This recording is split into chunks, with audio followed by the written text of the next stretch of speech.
on dit qu'on va élever de 35 à 39 heures la durée légale du travail, il dit ça 37, veut d'abord 38, lui, hein. 37-38, ça veut dire qu'on supprime l'augmentation de 10% sur les heures supplémentaires que les ouvriers, les travailleurs auraient accomplies. Donc c'est un coup porté au pouvoir d'achat. On peut toujours dire qu'on va ouvrir les négociations, mais quand on commence par démolir l'édifice, on met, je dirais, les syndicats en position de faiblesse. Alors ça a plutôt mis en joie, disons, certains membres de l'UMP. Oui, la droite était très contente. La droite était très contente. Est-ce que vous pensez, comme certains socialistes, que Manuel Valls a joué un peu contre son camp, fait le jeu de l'adversaire? Oh, il a commis une erreur, ça peut arriver. Moi, je ne veux pas la mort du pécheur. Disons que c'est une erreur manifeste, à mes yeux.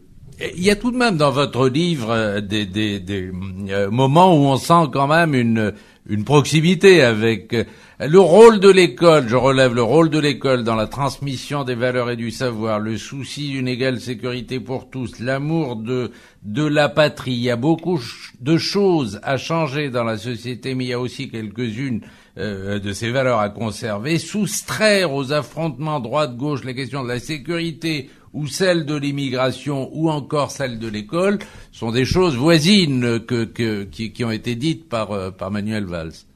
Écoutez, c'est la politique que j'ai toujours faite. Si Manuel Valls s'y reconnaît, je ne peux que m'en réjouir. Mais je pense que la gauche a une révolution culturelle à accomplir. Ne pas rejeter ces valeurs que depuis 1968 on considère, à mon avis tout à fait à tort, comme des valeurs conservatrices, mais au contraire se les approprier. Comme l'avaient fait les grands républicains de la Troisième République, Jules Ferry et consorts, Clémenceau, quelques autres, qui assumaient l'aspiration bien naturelle des classes populaires à la sécurité, à l'acquisition du savoir, à la promotion sociale, le patriotisme sans lequel il n'y a pas de vrai civisme. Comment voulez-vous faire respecter aux gens quelques règles de civisme élémentaire s'ils n'ont pas le sentiment d'appartenir à un peuple qui a une histoire à mener à bien? Il faut quand même que on restaure quelques valeurs élémentaires, et ce ne sont pas des valeurs que la gauche doit rejeter. Je lui propose de prendre en charge ces valeurs de transmission. Politique aujourd'hui est porteur de ces valeurs. Moi, je l'ai toujours été, ça c'est clair. Comme ministre de l'Éducation nationale ou comme ministre de l'Intérieur. Il me semble que ce sont des valeurs que j'ai portées, mais je ne veux pas m'en faire l'exclusive. Je pense que certainement Manuel Valls, dans certaines de ses expressions, Arnaud Montebourg, d'autres encore, m'ont rejoint. Je pense que mon combat n'a pas été vain, bien que je n'ai pas toujours eu que des amis au sein du Parti socialiste. Je dirais, vous savez, c'était quand même très difficile d'être non seulement ministre de l'Intérieur, mais même ministre de l'Éducation nationale dans un gouvernement de gauche. Parce que mettre l'accent sur la transmission des savoirs contre les écoles pédagogistes, tout ça qui pensent qu'il faut laisser l'élève soi-même construire son savoir sans jamais que le maître intervienne véritablement pour cela, ça c'est une grave erreur. Et je l'ai marqué dès le départ. Alors vous avez donc vous-même ces idées-là, ces valeurs-là que vous défendez. Pourtant, vous dites encore que vous envisagez de vous présenter à la présidentielle. Pourquoi vous ne vous déclarez pas de manière plus claire? Qu'est-ce qui peut empêcher, au fond, Jean-Pierre Chevènement d'y aller aujourd'hui? Parce que mon premier objectif est de faire bouger les lignes. Je considère que la gauche actuellement ne s'est pas mise en face des défis qu'elle aura à relever. Je vais mettre les yeux en face des trous, comme on dit. Et je pense que dans les quelques mois qui viennent, les lignes peuvent bouger. Vous savez, il peut aussi se produire des événements. Nous avons parlé de la crise de l'euro. Je souhaite qu'on l'évite, mais elle n'est pas totalement impossible. Quand vous avez des pays qui empruntent à 2,9% comme l'Allemagne et d'autres à 12% comme la Grèce, d'autres à 6 ou 7% comme le Portugal et l'Espagne, vous savez, les encours de dette, c'est colossal. Donc, est-ce que c'est tenable, ça? Pas du tout. Et par conséquent, on peut très bien avoir une crise qui bouleverse complètement la donne. Donc je veux faire bouger les lignes. Voilà mon premier objectif. Et ensuite, effectivement, je n'exclus pas du tout d'être un candidat de l'alternative, parce que je n'en vois pas d'autre S'il y en avait un autre... Vous n'en voyez pas d'autres. Vous connaissez bien Dominique Strauss-Kahn. Vous avez été ensemble ministre dans le gouvernement Jospin. Vous étiez ministre de l'Intérieur à l'époque. Est-ce que c'est un bon candidat pour le PS? Écoutez, je ne dirais pas de mal personnellement de Dominique Strauss-Kahn, car j'apprécie ses qualités. C'est un homme qui a beaucoup de facilité. J'admire la capacité qu'il a d'apprendre rapidement des langues étrangères. C'est quelque chose qui est tout à fait remarquable. C'est un type vraiment intelligent, qui a beaucoup de qualités, mais il ne croit pas à l'avenir de la nation française. De bien parler anglais. Ah non, je reproche pas. Allemand. Non. Ni allemand, non, au contraire. Je le félicite, bravo. J'ai toujours aimé les bons élèves, vous savez. Mais en même temps, il ne croit pas à l'avenir de la nation française. Il croit que la France est finie. Il se prononce pour une nation européenne. Je n'invente rien. Vous lisez le rapport qu'il a produit à l'intention de monsieur Romano Prodi en 2004 sur les perspectives de l'Europe. Vous voyez qu'il propose des listes transnationales aux élections, des agences de presse européennes, bref, il veut des programmes scolaires transnationaux. Il veut créer une nation européenne dont d'ailleurs il ne sait pas très exactement où s'arrêteraient les limites. Et moi, je ne pense pas que ce soit une tâche qu'on puisse raisonnablement s'assigner dans une période historique forcément limitée. Car quand on est candidat, c'est pour 5 ans. Donner tous les pouvoirs à monsieur Barroso comme il le propose, ça n'a pas de sens. Et ça ne convaincra pas les Français. Donc, j'invite Dominique Strauss-Kahn à trouver rapidement son chemin de Damas. Alors, Dominique Strauss-Kahn, vous le dites, il parle bien l'anglais, l'allemand, etc. Un linguiste a fait une étude sur la manière dont notre président français, Nicolas Sarkozy, parle le français, et il nous a démontré qu'on avait le président qui parlait le plus mal notre langue depuis le général de Gaulle. Est-ce que ça vous gêne, ça vous dérange d'avoir un président qui parle mal le français? Vous savez, je ne veux pas me concentrer sur le style. Évidemment... Vous aimez bien quand même les mots, la langue, l'écriture? Oui, j'aime parler français. Mais je constate que le président Sarkozy, il dit que... Voilà comment parle le président Sarkozy.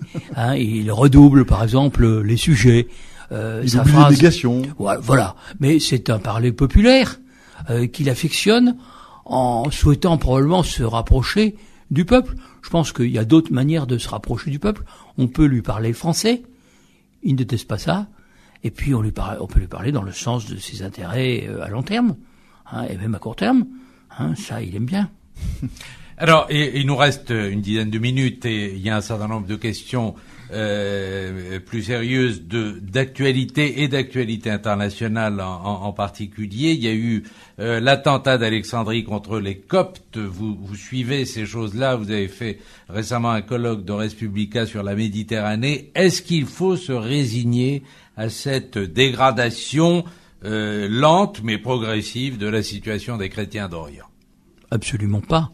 Je pense que les chrétiens d'Orient sont parmi les plus anciens dans le monde. Il faut se rappeler que la christianisation a commencé par le Proche-Orient, l'Anatolie, ce qu'on appelait à l'époque l'Empire byzantin. Enfin, c'était pas encore l'Empire byzantin, ça l'est devenu 2 siècles plus tard. C'est la Méditerranée orientale qui a été christianisée en premier. Et des parties du monde qu'on ne connaît pas, comme l'Inde, les rivages de l'Inde, ou l'Éthiopie. Ensuite, naturellement, Rome, la Gaule, mais ces chrétiens ont une légitimité historique. Il est tout à fait injuste de les rejeter dans le camp des puissances occidentales, et je pense qu'il appartient d'abord aux musulmans, aux autorités musulmanes, non seulement au gouvernement, mais aussi aux autorités religieuses, aux instances comme Al-Azhar, par exemple, de prendre la défense des chrétiens. Et je pense que on ne l'a peut-être pas assez dit, mais c'est aux musulmans qu'il appartient de marquer que l'Égypte est un pays qui est le pays de tous ses citoyens, musulmans comme chrétiens. Alors je crois que le président Moubarak l'a dit avec une certaine force. Il faudrait que ça se traduise aussi dans les actes du gouvernement égyptien. Disons que ce serait la parade la plus efficace contre ces violences qui ne sont pas le fait de l'islam. Il ne faut pas confondre l'islam avec Al-Qaïda, avec des terroristes. Alors justement, c'est intéressant ce que vous dites, parce que un sondage que vous avez sans doute vu de l'Institut IFOP, dont les résultats ont été publiés dans Le Monde, qui a été fait à la fois en français et en Allemagne, montre que 42% des Français et 40% des Allemands considèrent la présence d'une communauté musulmane dans leur pays comme une menace pour l'identité et de la France et de l'Allemagne. Est-ce que vous faites partie, vous, de ces 42%? Certainement pas. Je considère que, évidemment, il y a à boire à manger chez les musulmans comme chez les chrétiens, ou chez les juifs. Disons que il y a souvent à boire et à manger chez les... L'humanité est diverse. L'humanité est diverse. Mais ce rejet du monde musulman ne me paraît ni juste ni compatible avec nos intérêts véritables. En même temps, c'est une réalité. Nous devons faire de la Méditerranée une mer de dialogue, d'échange, de coexistence, et je pense que la compréhension de ces sociétés, de ces civilisations, de leurs difficultés, parce que naturellement, elles vivent une transition difficile. Et nous-mêmes, nous avons connu des périodes révolutionnaires, des périodes sanglantes. Tous les pays connaissent cela. Donc, je crois qu'il faut regarder vers un meilleur avenir. Tout ne sera pas toujours flot de sang, explosion kamikaze. Je pense que les premiers à en souffrir, ce sont les musulmans eux-mêmes. Ce sont les peuples d'outre-Méditerranée. Et par conséquent, ne mélangeons pas l'islam et des comportements fanatiques qui doivent être condamnés par tous, mais à commencer par les autorités musulmanes elles-mêmes. Vous connaissez bien l'Afrique du Nord, vous y allez souvent, les émeutes en Algérie, après les manifestations en Tunisie également, c'est quelque chose qui vous inquiète? Forcément, cela m'inquiète. Et naturellement, ce sont des pays jeunes, ce sont des pays qui ont fait un réel effort d'éducation, où il y a beaucoup de jeunes diplômés qui se retrouvent au chômage, eux-mêmes subissent le contre-coup de la crise. Disons qu'un pays comme l'Algérie a quand même des moyens, des réserves. Je souhaite qu'un vrai dialogue puisse s'engager entre le gouvernement et puis la jeunesse qui aujourd'hui manifeste. Et je souhaite surtout que les islamistes ne puissent pas s'emparer de ces mouvements de contestation qui ont, dans une certaine mesure, des fondements légitimes. Mais je souhaite que M. Belhadj, par exemple, s'adressant à Bab el-Oued, à ces jeunes, ne puisse pas verser de l'huile sur le feu. Donc je souhaite que le dialogue s'engage entre cette jeunesse et le gouvernement algérien. Je suis allé en Algérie. Il n'y a pas très longtemps, j'ai rencontré le président Bouteflika. J'ai fait 2 conférences dont le thème était République, laïcité, religion. Je n'ai pas tenu à Oran et à Alger un discours différent de celui que je peux tenir de ce côté-ci de la Méditerranée. Donc je pense qu'il faut se parler. Justement, Jean-Pierre Chevènement, sur ce thème-là, il y en a une qui marque des points actuellement, visiblement, si on en croit notamment les enquêtes d'opinion, c'est Marine Le Pen, qui a un discours sur la laïcité désormais, et qui a vertement critiqué, vous le savez, les prières des musulmans, notamment dans les rues, dans certains quartiers. Est-ce que vous craignez, vous aussi, que le Front National fasse florès là de cette situation, du sondage qui montre que 40% des Français aujourd'hui trouvent que les musulmans représentent une menace pour l'identité française? Ce sondage est préoccupant, mais s'agissant du FN, c'est pure hypocrisie. Car Madame Le Pen, qui parle d'occupation parce qu'elle voit des musulmans qui font la prière dans la rue, je n'ai encore jamais vu, nulle part, le Front National prendre position pour qu'on permette aux musulmans de construire des lieux de culte décent. Jamais. Moi, je l'ai fait. Je l'ai fait comme maire de Belfort, mais je l'ai fait aussi comme ministre de l'Intérieur. J'ai facilité l'exercice du culte musulman, car j'ai considéré, après Maurice Agulon, que s'il y avait de la place pour 3 religions traditionnelles en France, la catholique, la juive et la protestante, il devait y avoir de la place pour une 4e, qui était, par le nombre des pratiquants, en réalité la 2e, c'est-à-dire la religion musulmane. Et je pense que le Front National surfe sur les peurs, les angoisses, et le vrai danger, c'est qu'un jour, il y ait une alliance entre un FN à la Fini, d'ailleurs FN peut se lire comme Fini, vous connaissez le leader néofasciste italien, et puis qui a fait sa mue quand même, une droite radicalisée. Il avait sa mue avec tous les arrière-plans qu'on peut deviner. C'est un homme très habile à coup sûr. Mais ce qui... la droite sarkozienne, vous voulez dire ?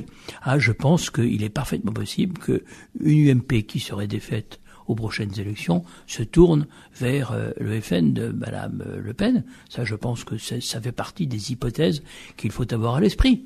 Donc, est-ce que c'est cela que nous voulons favoriser en renforçant une politique qu'il faut au contraire inverser?